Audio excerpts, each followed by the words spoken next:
আসসালামু আলাইকুম। আজকে আমি শেয়ার করব chicken haleem. Ramzan special chicken হালিমটা কিভাবে রান্না করেছি সেই রেসিপিটা দেখে নিন। এই রমজানে প্রতিটি ঘরে ঘরেই কিন্তু ইফতারের টেবিলে হালিম চাই। আজকে আমি চিকেন দিয়ে হালিমটা রান্না করব। আর রাঁধুনির যে প্যাকেট মিক্স পাওয়া যায় হালিম মিক্স, আমি সেখান থেকে দুটো হালিম মিক্সের প্যাকেট নিয়ে নিয়েছি। এখন এই হালিম মিক্সের প্যাকেটগুলো থেকে যে ডালের প্যাকেটটা, সেটা দুটো প্যাকেট নিয়ে আমি একটু ঠান্ডা পানি দিয়ে প্রথমে গুলিয়ে নিয়েছি। ফুটন্ত পানি এখন এই ডালের মধ্যে ঢেলে দিব। অর্থাৎ প্রথমে একটু ঠান্ডা পানি দিয়ে গুলিয়ে নিতে হবে যাতে দলা পাকিয়ে না যায়। তারপরে সরাসরি ফুটন্ত গরম পানি দিয়ে ডালটা আধা ঘন্টা সময়ের জন্য ভিজিয়ে রাখবো। যদি এতটা সময় না থাকে তাহলে 10 মিনিট বা 15-20 মিনিটের মতো ভিজিয়ে রাখলেও চলবে, যার হাতে যতটুকু সময় থাকে। তো চলে এসেছি এবার মুরগির মাংসটা রান্না করতে। আজকে আমি ব্রয়লার মুরগি দিয়ে কিন্তু এই হালিমটা রান্না করব। আমার চ্যানেলে এই ধরনের আরও হালিমের রেসিপি আছে, চাইলে আপনারা সেখান থেকে দেখে নিতে পারেন।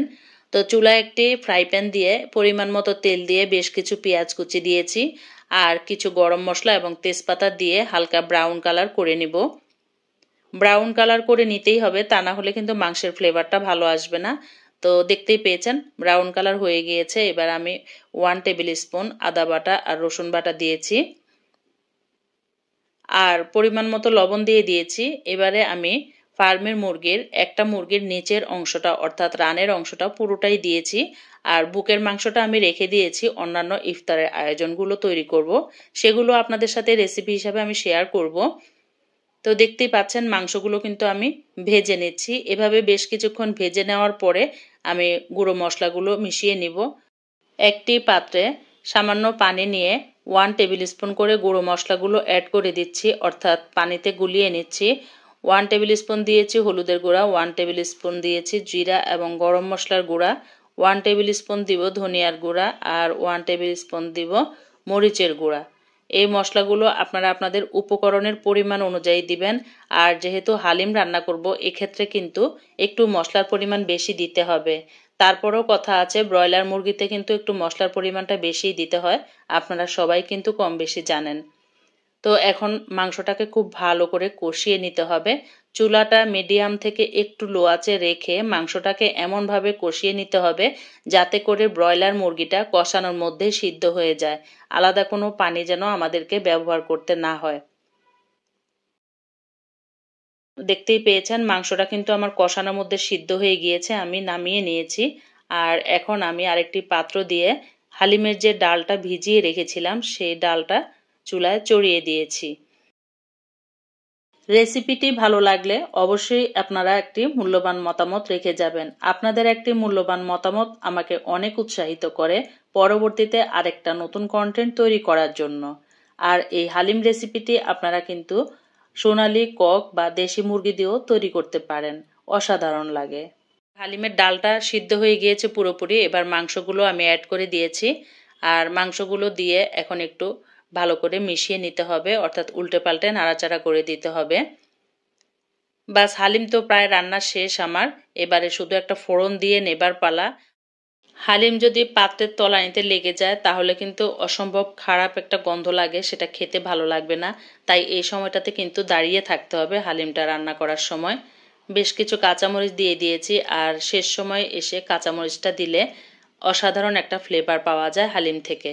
আমি যে কোনো মাংস রান্না করি বা ডাল রান্না করি, আমি সব রেসিপির প্রায় শেষ সময় কিন্তু কাঁচামরিচটা দিয়ে থাকি। এতে করে কি হয়, কাঁচামরিচের কালারটা সবুজ থাকে এবং ফ্লেভারটা অসাধারণ লাগে।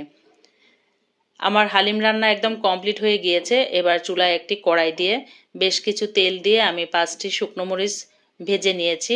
মরিচগুলো একটু তুলে নিচ্ছি আর এখন এই পেঁয়াজটাকে বেরেস্তা করে নেব। বেরেস্তা করে অর্ধেকটা পরিমাণ বেরেস্তা আমি তুলে রাখবো, কারণ যখন হালিম সার্ভ করব তখন লাগবে। আর বাকিটা দিয়ে আমি এখন হালিমে ফোড়ন দিচ্ছি। আপনারাও আমার এই রেসিপিটি ফলো করে রান্না করবেন, দেখবেন অসাধারণ লাগে হালিমটা। তৈরি হয়ে গিয়েছে আজকের চিকেন হালিম। আশা করি আপনাদের ভালো লাগবে। পেজ থেকে দেখলে আমার পেজটিকে ফলো করবেন আর একটি মূল্যবান মতামত রেখে যাবেন।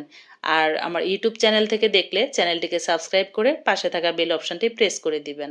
এক ভিডিওতে আজকে আমি দুটি হালিমের রেসিপি শেয়ার করছি। আশা করছি আপনাদের ভালো লাগবে।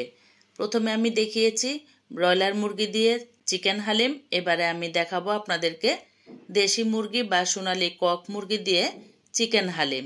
চলেন প্রিপারেশনে চলে যাই। আজকে আমি কক মুরগি নিয়ে নিয়েছি। কক মুরগিগুলো আমি প্রথমে কাটা বাছা করে ধুয়ে পরিষ্কার করে পানি ঝরিয়ে নিয়েছি। এবারে পরিমাণ মতো আদা রসুন বাটা দিয়ে দিচ্ছি।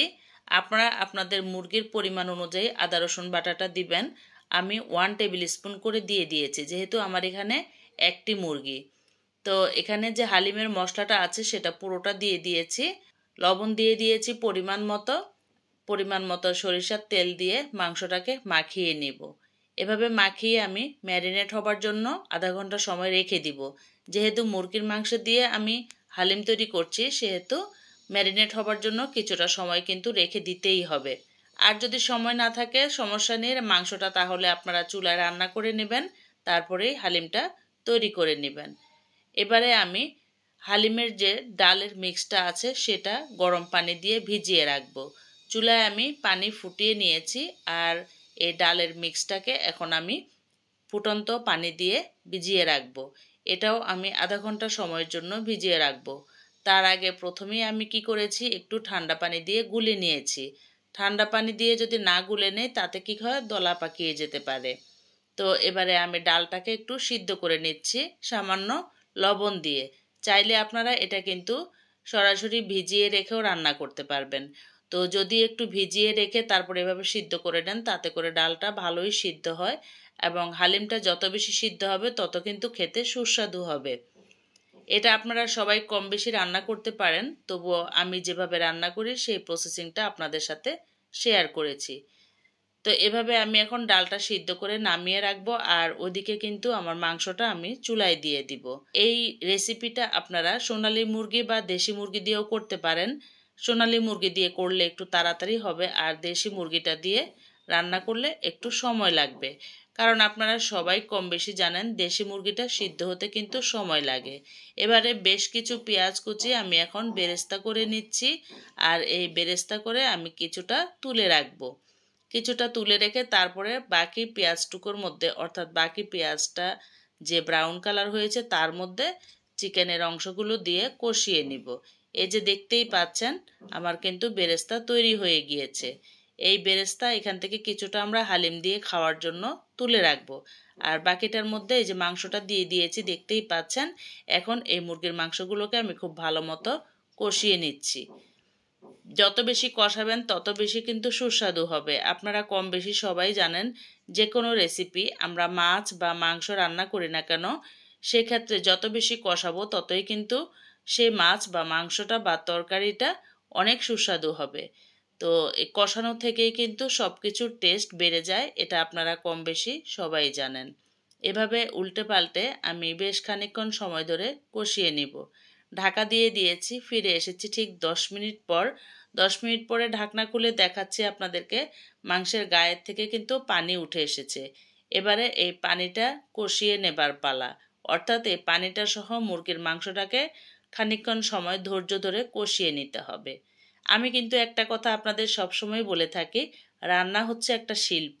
এটা মনের মাধুরী মিশিয়ে রান্না করতে হয়। আপনি যত বেশি সময় নিয়ে যত ধৈর্য ধরে রান্না করবেন ততই কিন্তু আপনার খাবারটা সুস্বাদু হবে। আর এটা কেবলমাত্র আপনার মন ভালো থাকলে আর আপনার শরীর ভালো থাকলেই সম্ভব। এবারে ফুটন্ত গরম পানি আবারও দিয়ে দিয়েছি মুরগির মাংসটা সিদ্ধ হয়ে যাবার জন্য। দেখতেই পাচ্ছেন আমি পরিমাণ মতো পানি দিয়ে দিয়েছি। এই পানিতে আমার এই মাংসগুলো সিদ্ধ হয়ে যাবে। এবার আবারও আমি ঠিক আধা ঘন্টা পরে ফিরে এসেছি। দেখেন পানিটা গা মাখা হয়ে গিয়েছে। এই অবস্থায় মাংসটা আমি নামিয়ে নিব। আর আমি কিন্তু পাত্রটা চেঞ্জ করে নিয়েছিলাম, যে এই পাত্রের মধ্যে হয়তো হালিমটা একবারে মিক্সড করে নিব। পরবর্তীতে দেখেছি যে না, এই পাত্রটা আমার আবারও কিন্তু ওই হালিমের জন্য প্রযোজ্য না। তো আমি পাত্রটা খালি করে নিয়ে এবার আবার একটু ফোড়নের ব্যবস্থা করে নিচ্ছি। আর মাংসটা কিন্তু আমি সেই হালিমের পাত্রেই ঢেলে দিয়েছি, অর্থাৎ যে পাত্রে আমি ডালটা সিদ্ধ করেছি তার উপরে মাংসটা ঢেলে দিয়ে এখন আমি বেরেস্তাটা দিয়ে দিয়েছি। এখন নাড়াচাড়া করে নেবার পালা আর কিছু আস্ত কাঁচামরিচ দিয়ে দেবার পালা। আপনারা দেখবেন শেষ সময়ে মাংস বা হালিম যাই রান্না করুন না কেন কিছু আস্ত কাঁচামরিচ দিয়ে দিলে কিন্তু ফ্লেভারটা খুবই ভালো আসে। আমার কাছে তো সেরকম লাগে, এজন্য আমি সব ধরনের রেসিপিতে শেষ সময় কিন্তু বেশ কিছু কাঁচামরিচ দিয়ে থাকি। ফোড়নও দেওয়া হয়ে গিয়েছে, তৈরি হয়ে গিয়েছে দেশীয় মুরগি দিয়ে আজকের হালিম। দেখা হবে পরবর্তী কোনো নতুন রেসিপিতে। আল্লাহ হাফেজ।